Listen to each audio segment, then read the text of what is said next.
ರಾತ್ರಿ ಸರಿಯಾಗಿ 2 ಗಂಟೆ ಆಗಿತ್ತು. ಅರ್ಜುನ್ ಆಕಸ್ಮಿಕವಾಗಿ ಎದ್ದನು. ಬಾಯಿ ಒಣಗಿದ್ದರಿಂದ ನೀರು ಕುಡಿಯಲು ಕಿಚನ್ ಕಡೆ ನಡೆದು ಹೋದನು.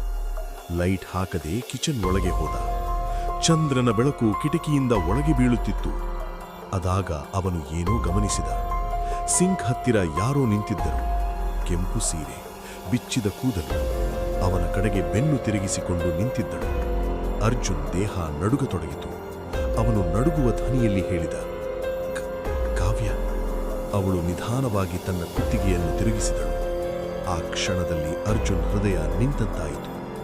ಅದು ಕಾವ್ಯ, ಅವನ ಸತ್ತ ಹೆಂಡತಿ. ಇಂದು ಬೆಳಿಗ್ಗೆ ಮಾತ್ರ ಅವಳ ಅಂತ್ಯ ಸಂಸ್ಕಾರ ನಡೆದಿತ್ತು.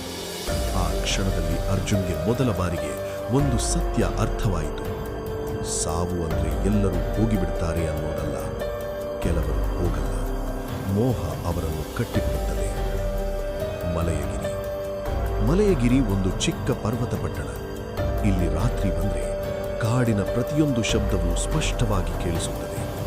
ಇಲ್ಲಿ ಪೋಸ್ಟಿಂಗ್ ಆದ ಅರ್ಜುನ್ 2 ವರ್ಷಗಳ ನಂತರ ಒಂದು ಶಾಲೆಯ ಶಿಕ್ಷಕಿ ಕಾವ್ಯ ಅವರನ್ನು ಭೇಟಿಯಾದ. ಮೊದಲು ಸಲ ಸಾಮಾನ್ಯ ಮಾತುಕತೆ. ಆದರೆ ದಿನಗಳು ಕಳೆಯುತ್ತಿದ್ದಂತೆ ಅವರ ಭೇಟಿಗಳು ಆಳವಾಗುತ್ತಾ ಹೋದವು. ಕಡೆಯಲ್ಲಿ ಶಾಲಾ ಮೀಟಿಂಗ್, ಕೆಲವು ಸಾರಿ ಶಿಕ್ಷಕರ ಚರ್ಚೆ, ಮತ್ತೆ ಆ ಚರ್ಚೆಗಳು ನಿಧಾನವಾಗಿ ಉದ್ದ ಸಂಜೆಗಳಾಗಿ ಬದಲಾಯಿತವು. ಅರ್ಜುನ್ಗೆ ಕಾವ್ಯ ಕಣ್ಣುಗಳಲ್ಲಿ ಒಂದು ಶಾಂತಿ ಕಾಣಿಸುತ್ತಿತ್ತು. ಕಾವ್ಯಗೆ ಅರ್ಜುನ್ ಮಾತುಗಳಲ್ಲಿ ಒಬ್ಬ ಹೆಂಗಸು ತನ್ನ ಜೀವನ ಸಂಗಾತಿಯಿಂದ ನಿರೀಕ್ಷಿಸುವ ಗೌರವ ಕಾಣಿಸುತ್ತಿತ್ತು. ಕೆಲ ತಿಂಗಳುಗಳ ನಂತರ ಅರ್ಜುನ್ ಧೈರ್ಯ ಮಾಡಿ ಕೇಳಿದ, ನಾನು ನನ್ನ ಜೀವನವನ್ನೆಲ್ಲ ನಿನ್ನ ಜೊತೆಗೆ ಕಳೆದರೆ ನೀನು ನನ್ನನ್ನು ಸ್ವೀಕರಿಸುವೆಯಾ? ಕಾವ್ಯ ಸಣ್ಣ ನಗುವೊಂದಿಗೆ ಹೇಳಿದಳು, ನಾನು ಈಗಾಗಲೇ ನಿನ್ನನ್ನು ನನ್ನವನಾಗಿ ಒಪ್ಪಿಕೊಂಡಿದ್ದೇನೆ. ಆದರೆ ಅವರ ಪ್ರೀತಿಯ ದಾರಿಯಲ್ಲಿ ಒಂದು ಸತ್ಯ ಇತ್ತು. ನಂದಿನಿ, ಕಾವ್ಯ ಚಿಕ್ಕ ತಂಗಿ. ಮನೆಯ ಹಿರಿಯರು ಈಗಾಗಲೇ ಅರ್ಜುನ್ ಮತ್ತು ನಂದಿನಿ ಮದುವೆ ಮಾತು ಪಕ್ಕ ಮಾಡಿದ್ದರು. ಅರ್ಜುನ್ ಯಾವತ್ತೂ ಈ ಸಂಬಂಧಕ್ಕೆ ಹೌದು ಎಂದಿಲ್ಲ, ಆದರೆ ಇಲ್ಲ ಎಂದು ಹೇಳಿರಲಿಲ್ಲ. ಯಾಕೆಂದರೆ ಅವನ ಹೃದಯದಲ್ಲಿ ಕಾವ್ಯ ಮಾತ್ರ ಇದ್ದಳು. ಒಂದು ದಿನ ಅರ್ಜುನ್ ಎಲ್ಲವನ್ನೂ ಕಾವ್ಯಗೆ ಹೇಳಿದ, ನಾನು ನಿನ್ನನ್ನು ಮದುವೆಯಾಗಲು ಮನೆಗೆ ಬರಲಿದ್ದೆ, ಆದರೆ ಮನೆಯವರು ನನ್ನ ಮದುವೆ ನಿನ್ನ ತಂಗಿ ನಂದಿನಿಯೊಂದಿಗೆ ನಿಶ್ಚಯ ಮಾಡಿದ್ದಾರೆ. ಕಾವ್ಯ ಮುಖ ಗಂಭೀರವಾಯಿತು. ಕೆಲ ಕ್ಷಣ ಮೌನ. ನೀನು ನಂದಿನಿಗೆ ಹೇಳಿದ್ದೀಯಾ? ಇಲ್ಲ, ನೀನೇ ಅವಳಿಗೆ ಹೇಳು ಎಂದು ನಾನು ಬಯಸುತ್ತೇನೆ. ಕೆಲ ದಿನಗಳ ನಂತರ ಕಾವ್ಯ ನಂದಿನಿಗೆ ಎಲ್ಲವನ್ನೂ ಹೇಳಿದಳು. ನಂದಿನಿ ಕೆಲ ಕ್ಷಣ ಮೌನವಾಗಿದ್ದಳು. ನಂತರ ನಿಧಾನವಾಗಿ ಕೇಳಿದಳು, ನೀವು ಇಬ್ಬರೂ ಒಬ್ಬರನ್ನೊಬ್ಬರು ಪ್ರೀತಿಸುತ್ತೀರಾ? ಕಾವ್ಯ ಕಣ್ಣೀರು ಹಾಕುತ್ತಾ ತಲೆಯಾಡಿಸಿದಳು. ನಂದಿನಿ ಸಣ್ಣ ನಗು ಮಾಡಿ ಹೇಳಿದಳು, ನೀನು ಸಂತೋಷವಾಗಿರುವಕ್ಕ ಅದೇ ನನಗೆ ಸಾಕು. ಆ ದಿನ ನಂದಿನಿ ತನ್ನ ಪ್ರೀತಿಯನ್ನು ಶಾಂತವಾಗಿ ತ್ಯಜಿಸಿದಳು. 3 ವರ್ಷಗಳ ನಂತರ ಕಾವ್ಯ ಮತ್ತು ಅರ್ಜುನ್ ಮದುವೆಗೆ 3 ವರ್ಷ. ಅವರ ಪ್ರೀತಿ ಹಾಗೆಯೇ ಇತ್ತು. ಪ್ರತಿ ಬೆಳಗ್ಗೆ ಅರ್ಜುನ್ ಚಹಾ ಮಾಡುತ್ತಿದ್ದ. ಕಾವ್ಯ ಹೂವನ್ನು ಕೂದಲಲ್ಲಿ ಇಟ್ಟು ಅವನನ್ನು ಕಿರಿಕಿರಿ ಮಾಡುತ್ತಿದ್ದಳು. ಆದರೆ ಒಂದು ರಾತ್ರಿ ಕಾವ್ಯ ಹೇಳಿದಳು, ಇಂದು ಹೃದಯ ತುಂಬಾ ಭಾರವಾಗಿದೆಯೇನೋ.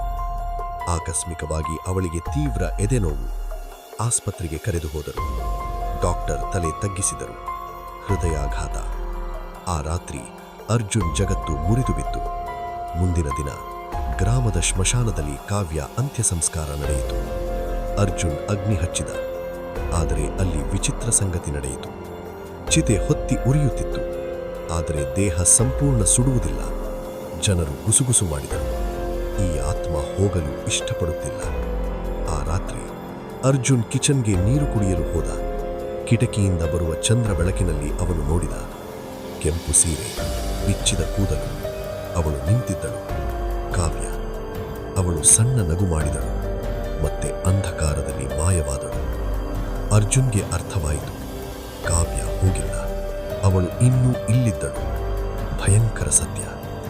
ನಂದಿನಿ ಮನೆಗೆ ಬರಲು ಆರಂಭಿಸಿದಳು. ಅರ್ಜುನ್ ಒಂಟಿಯಾಗಿದ್ದರಿಂದ ಅವಳು ಅವನಿಗೆ ಸಹಾಯ ಮಾಡುತ್ತಿದ್ದಳು. ಆದರೆ ನಿಧಾನವಾಗಿ ವಿಚಿತ್ರ ಸಂಗತಿಗಳು ಆರಂಭವಾದವು. ಕಿಚನ್ನಲ್ಲಿ ಯಾರೂ ಇಲ್ಲದಿದ್ದರೂ ಚಹಾ ಸಿದ್ಧ. ಕಿಟಕಿಯ ಬಳಿ ಕೆಂಪು ಸೀರೆಯ ನೆರಳು. ಮಧ್ಯರಾತ್ರಿ ಪಾಯಲ್ ಶಬ್ದ. ಒಂದು ದಿನ ಅರ್ಜುನ್ ನೋಡಿದ, ನಂದಿನಿ ಕಿಚನ್ನಲ್ಲಿ ನಿಂತಿದ್ದಳು. ಆದರೆ ಅವಳ ಮುಖದಲ್ಲಿ ನಗು, ಕಾವ್ಯ ನಗು. ಆ ಕ್ಷಣದಲ್ಲಿ ಅವನಿಗೆ ಅರ್ಥವಾಯಿತು, ಕಾವ್ಯ ಆತ್ಮ ನಂದಿನಿಯೊಳಗೆ ಬಂದಿದೆ. ಮದುವೆ. ಕೆಲ ತಿಂಗಳ ನಂತರ ಅರ್ಜುನ್ ಮತ್ತು ನಂದಿನಿ ಮದುವೆಯಾಯಿತು. ಆದರೆ ಮದುವೆಯ ದಿನವೇ ನಂದಿನಿ ಕೈ ತುಂಬಾ ಚಳಿ. ಅವಳು ನಗುತ್ತಿದ್ದಳು. ಅದೇ ಕಾವ್ಯ ನಗು. ಅರ್ಜುನ್ಗೆ ಭಯ ಶುರುವಾಯಿತು. ಭಯಂಕರ ಬೇಡಿಕೆ. ಒಂದು ದಿನ ಅರ್ಜುನ್ ನೇರವಾಗಿ ಕೇಳಿದ, ಕಾವ್ಯ, ಇದು ನೀನೇ ಅಲ್ವೇ? ನಂದಿನಿ ನಿಧಾನವಾಗಿ ತಿರುಗಿ ನೋಡಿದಳು. ಮತ್ತೆ ಹೇಳಿದಳು, ನಾನು ಎಲ್ಲಿಗೂ ಹೋಗಿಲ್ಲ ಅರ್ಜುನ್. ನಿನ್ನ ಪ್ರೀತಿ ನನ್ನನ್ನು ಇಲ್ಲಿ ಕಟ್ಟಿಬಿಟ್ಟಿದೆ.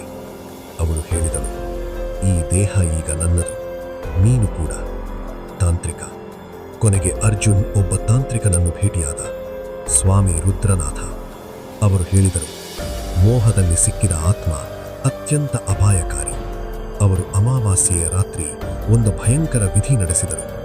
ಮಂತ್ರಗಳು, ಹವನ, ಶ್ಮಶಾನದ ಮಣ್ಣು. ಆಕಸ್ಮಿಕವಾಗಿ ನಂದಿನಿ ಭೀಕರವಾಗಿ ಕಿರಿಚಿದಳು.